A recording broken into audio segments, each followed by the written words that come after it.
Did you know, dear my fellow perfectionists and curious kittens, that some humans are so consumed by desire, so utterly entangled in their own obsessions, that they will spend years meticulously crafting an entire false reality, a reality designed not just to deceive, but to destroy?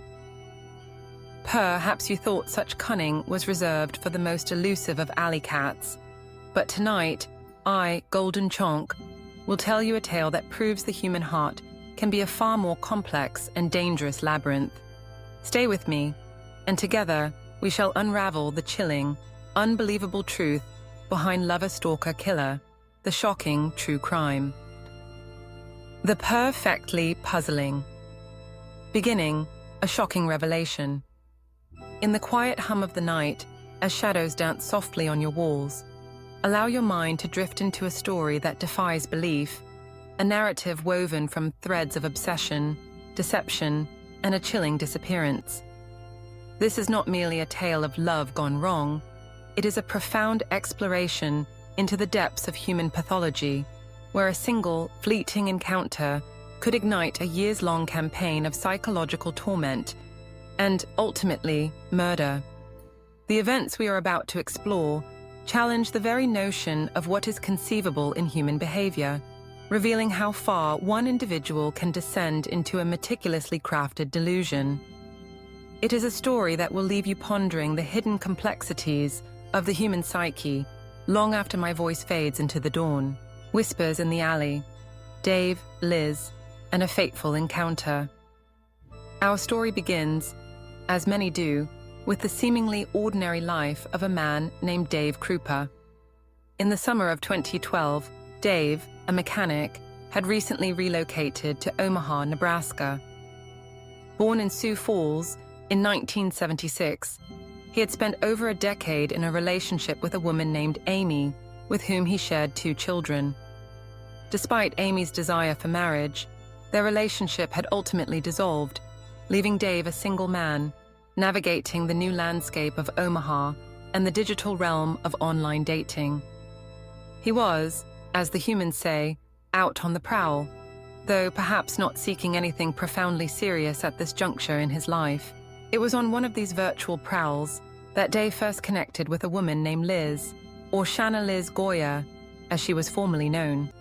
Liz, a woman in her late 30s with 2 children of her own and a cleaning business, seemed like a pleasant enough companion for a few dates. However, it soon became apparent that Liz possessed a certain intensity, a clinginess that Dave found unsettling. Her desire for something more serious, coupled with a resentment when Dave spent time with his own children, led him to gently, but firmly, end their brief liaison around Halloween of that same year. Liz, in the human vernacular, got the boot. Little did anyone know this rejection would fester, becoming a dark seed in the fertile ground of an already possessive mind. A few weeks after parting ways with Liz, destiny, or perhaps just the algorithms of online dating, brought Dave face-to-face with Cari Farver once more. Cari, a woman from a place called Macedonia, not the country, mind you, but a town with the same name, had previously crossed paths with Dave at his auto repair shop. There had been a fleeting spark then, but nothing had come of it. Now, through online messages, their connection rekindled, leading to a series of pleasant dates. Cari was a computer programmer, a popular individual with a son named Max, who had bravely put herself through college. She had also faced her own struggles, having battled depression, later diagnosed as bipolar disorder, for which she was receiving the necessary medication. She was, by all accounts, a grounded and capable woman. The relationship between Dave and Cari progressed, albeit with Cari making it clear she wasn't looking for anything serious. Dave, surprisingly, found himself quite taken with her, a feeling that only deepened as November 2012 unfolded. Cari, whose workplace was conveniently close to Dave's apartment, began spending more and more time there, especially as she worked on a large project. Then came the night that, in retrospect, would cast a long, chilling shadow over everything. Dave and Cari were returning to his apartment, having just stepped through the door when the doorbell chimed. Standing on the doorstep, unexpectedly, was Shanna Elizabeth Golyar, Liz. She had come to retrieve a few belongings she had left behind. It was, by all accounts, an awkward moment, the old girlfriend encountering the new, but at the time, it seemed like not a big deal. Yet, for someone with Liz's described clinginess and possessiveness, someone who had resented Dave's time with his own children, this direct visual confirmation of a competitor likely solidified a dark resolve. This seemingly minor social interaction, a brief exchange in a doorway, was not just an awkward encounter. It was the precise ignition point for an entire, elaborate, years-long scheme. It underscored how a seemingly insignificant moment can trigger a catastrophic chain of events in a deeply disturbed individual, setting the stage for a tragedy that would unravel over years. The Vanishing Act. A shadow falls over Omaha. The morning of Tuesday, November 13th, 2012, began like any other, with Cari Farver at Dave's apartment, dressed in her pajamas, as Dave left for work early. She was expected to follow suit shortly thereafter.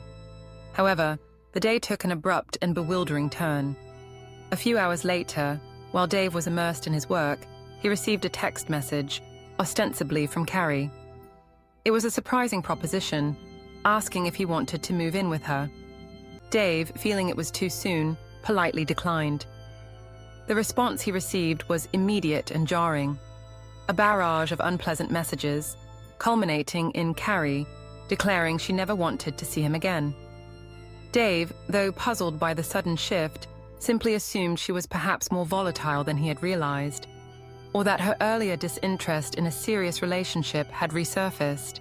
But the anomalies did not end there. Cari never arrived at work that day. Her boss's calls went unanswered, a concerning sign for someone usually so reliable. An examination of her digital footprint revealed a peculiar sequence of events. She had logged onto Facebook early that morning, then logged off at 6:42 a.m. Crucially, she logged back on at 9:45 a.m., only to immediately unfriend Dave. This rapid contradictory shift in her digital and communication patterns, from wanting to move in to unfriending Dave and sending erratic, hostile texts, was far too drastic for a genuine emotional breakdown. It suggested a pre-planned, calculated impersonation rather than a spontaneous outburst. The precise, immediate digital actions pointed not to Cari's own turmoil, but to a deliberate, malicious act by a hidden actor. This rapid change served as a key indicator that someone else had taken control of her digital identity, laying the groundwork for a prolonged and terrifying deception. The confusion deepened for Cari's mother, Nancy, who was caring for Cari's son, Max, in Macedonia. Nancy began receiving a flood of erratic text messages from Cari. The messages were a jumbled mix of explanations.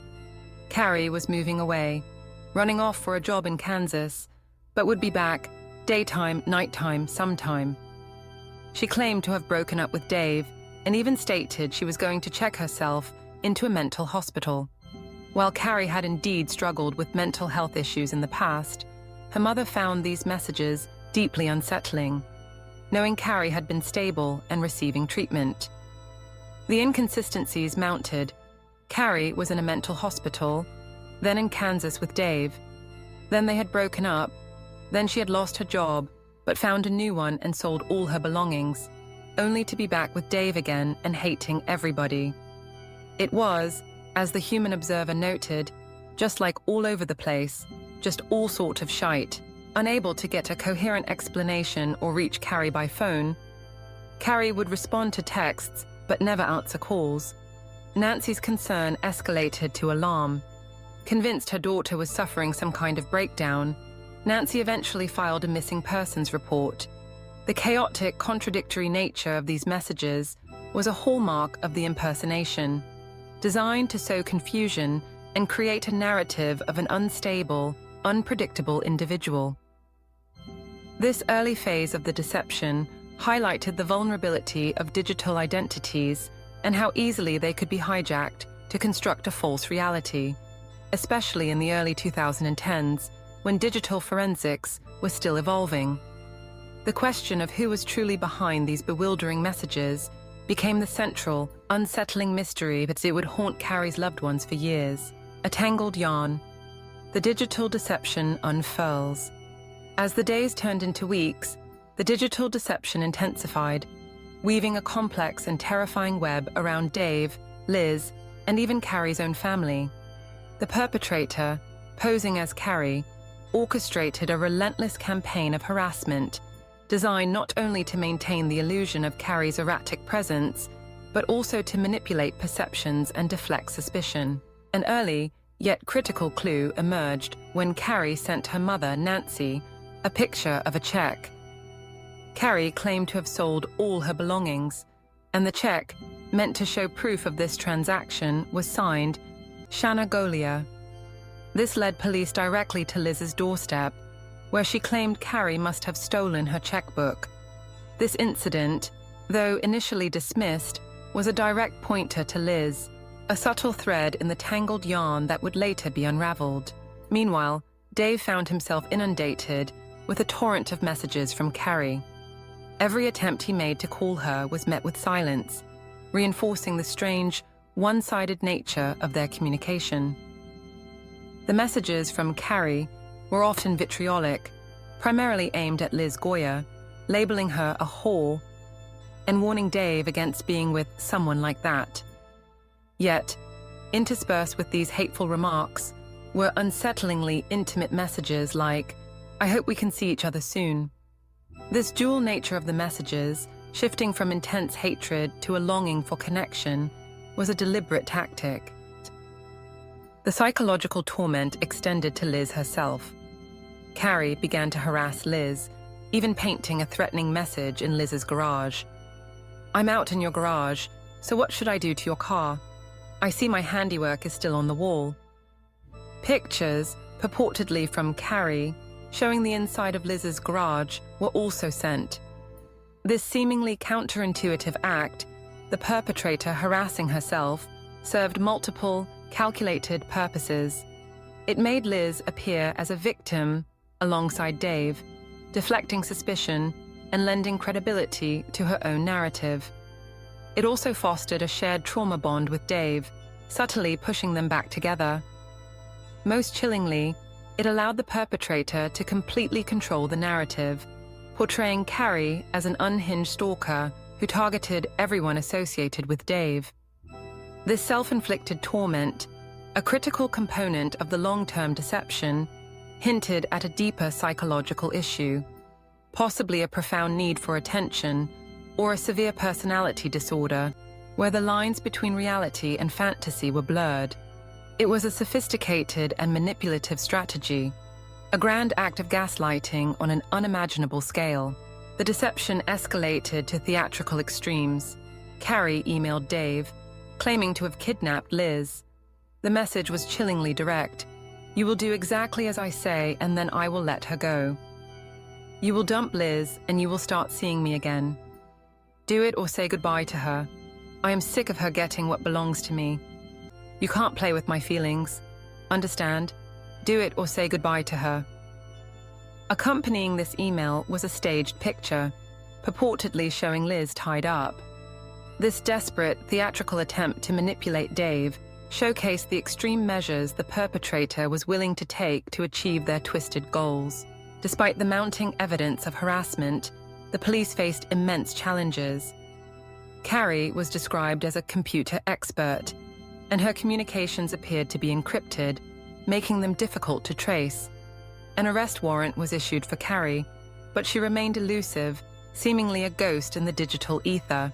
Dave and Liz cooperated fully, providing their phones to the police for data download, yet still, no trace of the real Cari could be found. The perpetrator even posted on Facebook, under Cari's guise, a defiant message. "I have answered enough questions to prove myself to everyone. I am done. You can't either believe I'm your daughter, mother, sister, and friend, that you have known your whole life, or you can just leave me alone. I have proven myself over and over, and I'm done. I left on my own free will, and I'm sick of everyone giving me a hard time for doing what I needed to do. I am not missing. I just don't want to come home right now. I'm a grown woman, and if I feel like leaving home, I have the right. These messages, clearly not written by Cari, further solidified the impression of a deeply disturbed individual, cementing the false narrative and prolonging the agonizing uncertainty for Cari's family. Claws of suspicion. The investigation deepens. As the months bled into years, the torrent of messages from Cari began to slow, becoming less frequent. Dave, in an attempt to escape the persistent digital haunting, moved. His interactions with Liz also became less frequent, though a new, unsettling detail emerged. A gun he had purchased for protection went missing from his home. The case, buried under countless pages of digital communications and unanswered questions, had grown cold, a vast, confusing labyrinth of digital footprints that led nowhere. Then, in April 2015, a glimmer of hope appeared. 2 new detectives took on the colossal case, which by then comprised countless paperwork of messages and emails and what have you. Faced with the overwhelming complexity, they decided on a strategic approach. They would pursue 2 opposing theories simultaneously. One detective would work under the assumption that Cari was still alive, somewhere, orchestrating all the harassment. The other would explore the chilling possibility that Cari was dead, and someone else was impersonating her. This strategic divergence proved pivotal, allowing them to systematically eliminate possibilities and narrow their focus. The detective pursuing the Cari is alive theory soon reached a dead end, finding no evidence to support her continued existence. This left the door open for the alternative, and a crucial piece of evidence, often overlooked in the digital cacophony, began to shine.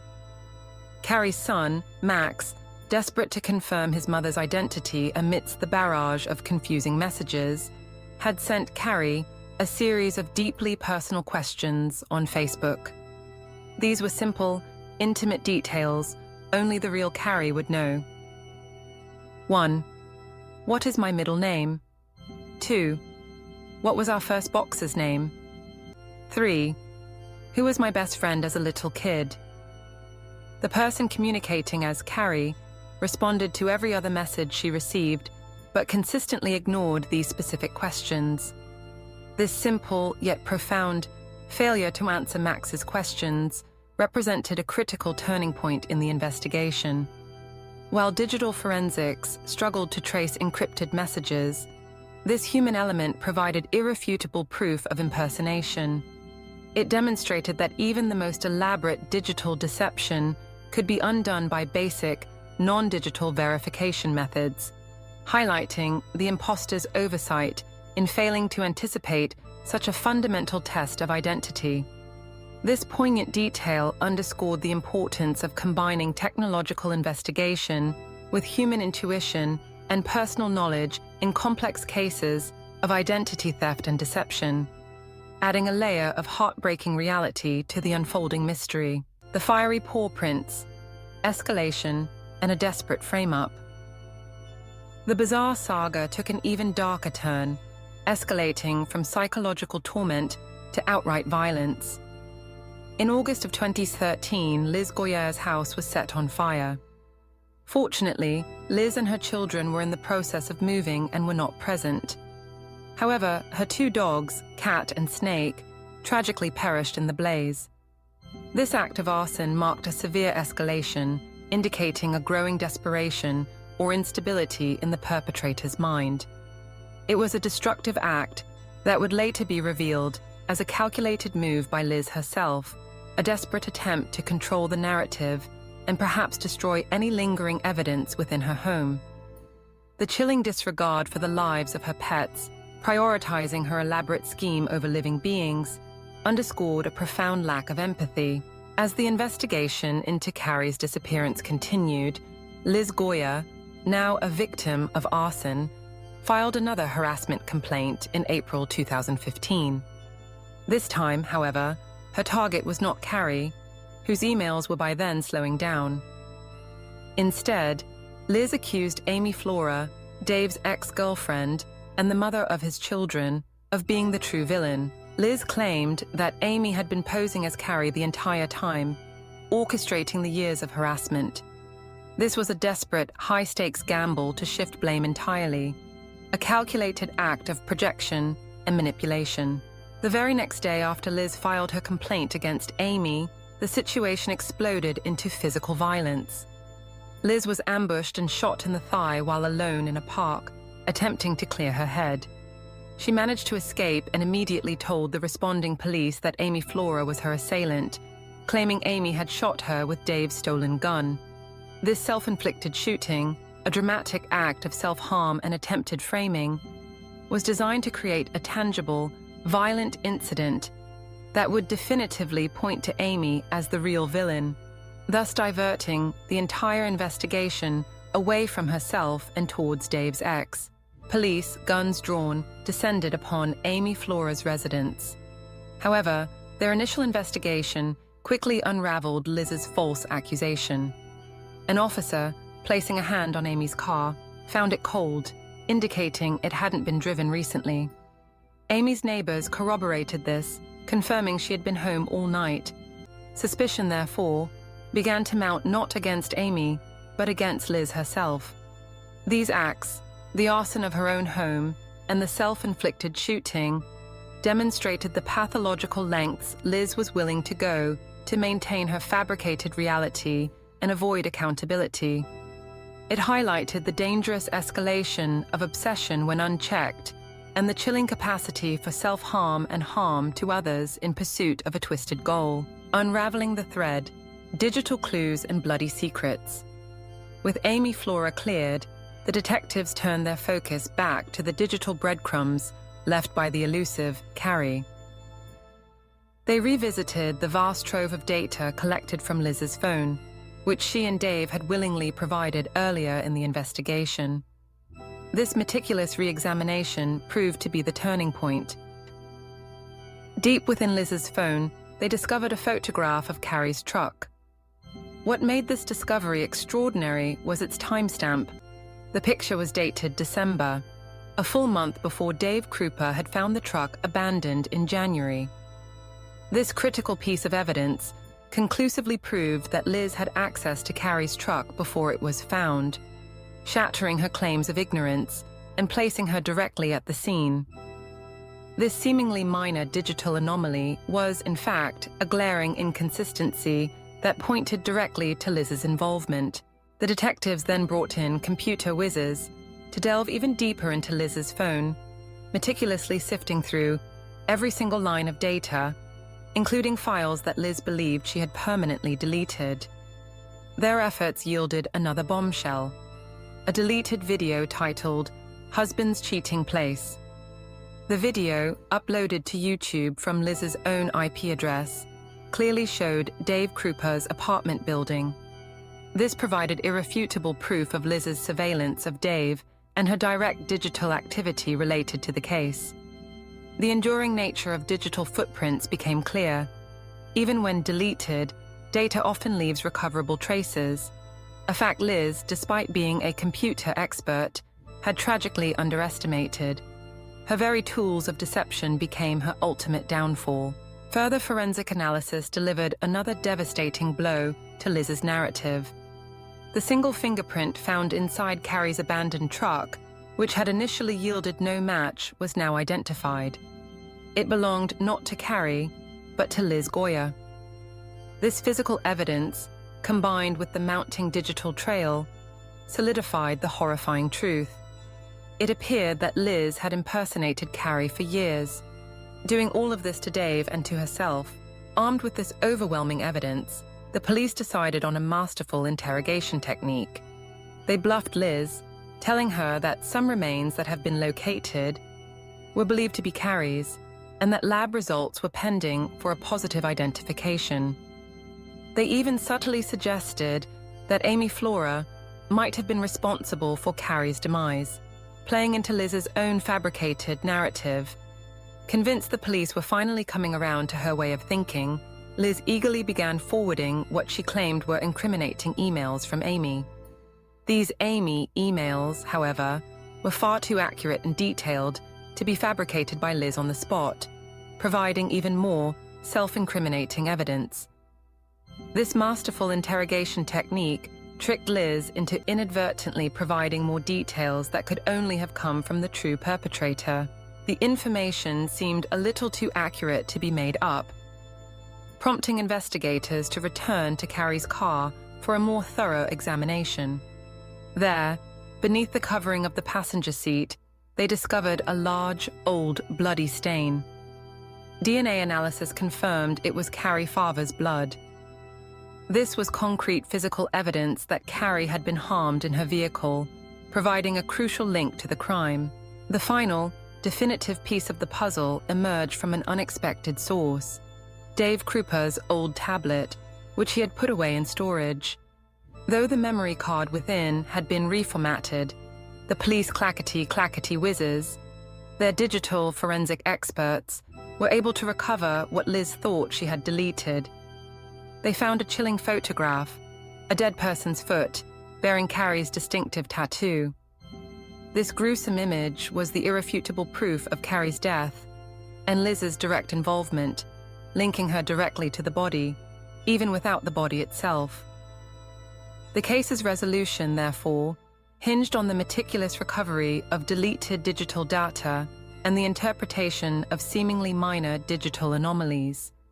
This highlighted the enduring nature of digital footprints and the increasing reliance of modern law enforcement on advanced digital forensics, demonstrating that even the most cunning digital deceptions can be undone by persistent and skilled investigation.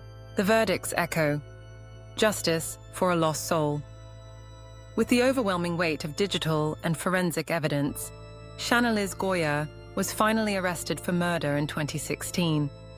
The trial commenced in 2017, a dramatic culmination of years of investigation into a case that had captivated and bewildered authorities. The prosecution, led by attorney Brenda Beadle, presented a compelling case built almost entirely on the intricate web of digital evidence. They argued that Liz Golyar's motive was pure jealousy. She had wanted Dave Kroupa all for herself and had systematically eliminated Cari, then embarked on a years-long charade of impersonation to maintain the illusion that Cari was still alive. A staggering 43 pieces of evidence were submitted, the vast majority being data from over a dozen email accounts that prosecutors asserted Liz had meticulously created and managed. The defense attorney, James Martin Davis, did not deny the authenticity of much of the digital evidence. However, he argued that while the evidence might prove impersonation and harassment, it did not definitively prove that his client had killed Cari Farver. He emphasized the absence of a body and any eyewitnesses to the murder. And you're going to not hear a single eyewitness say, "Yeah, we saw her kill her. We saw her stab her." Not a single eyewitness even saw my client with the victim in this case. Even the bloody stain found in Cari's car, which the defense conceded was Cari's blood, was challenged on the grounds that its timing could not be definitively established. We will concede that blood is Cari Farver's, but we don't know when it was shed and they can't tell you when it was shed. This highlighted the inherent challenge of a no-body murder case, where traditional direct evidence is often scarce. Despite the defense's arguments, the prosecution's meticulously constructed circumstantial case proved overwhelming. The sheer volume and consistency of digital evidence, the emails, the texts, the IP addresses tracing back to Liz, the recovered deleted files, the predated photo of Cari's truck, and most damningly, the photo of Cari's tattooed foot, created a narrative so compelling and undeniable that it transcended the absence of a physical body. This case set a profound precedent, demonstrating that the digital footprint of a crime could be as damning, if not more so, than traditional physical remains. In 2017, Liz Golyar was found guilty of first-degree murder for killing Cari Farver. She was also convicted of second-degree arson for setting her own house on fire, an act that tragically claimed the lives of her 2 dogs.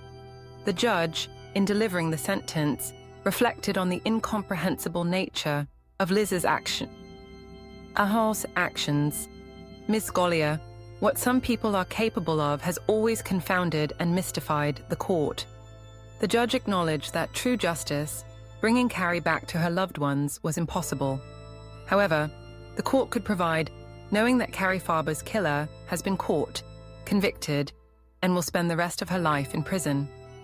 Liz Golyar was sentenced to life imprisonment for the murder of Cari Farver, along with an additional 18 to 20 years for the arson. Her conviction without a body marked a significant evolution in the legal system's ability to prosecute complex cases, demonstrating that overwhelming digital and circumstantial evidence can be as powerful, if not more so, than traditional physical evidence. This case is a testament to the adaptability of the justice system in the face of modern crime, offering a glimmer of hope for families of missing persons where traditional evidence may be scarce, showing that justice can still be served through innovative investigative techniques. A cat's reflection, the unbelievable truth. And so, dear listener, as the night deepens and the world outside settles into its slumber, we conclude this perplexing tale. The story of Cari Farver, Dave Kroupa, and Shanna Liz Golyar is, as many have observed, a very bizarre one. It is a narrative so twisted, so meticulously crafted in its deception, that, if it was a movie, you wouldn't believe it. Consider the sheer scale of the perpetrator's commitment, a woman murdering someone, then posing as her for years online. This wasn't a fleeting act of malice, it was a sustained, almost 9-to-5 effort, involving constantly sending emails and harassing herself, her ex, who she wanted, and even attempting to frame another ex. This level of dedication to a delusion, the years of impersonation, the self-harassment, the arson, the attempted framing, demonstrates a profound psychological pathology. It suggests a complete absence of empathy and a chilling disconnect from reality, characteristic of severe personality disorders or psychopathy. The perpetrator's relentless desire to eliminate competitors reveals a deep insecurity and a pathological need for absolute control, a trait that ultimately led to her downfall.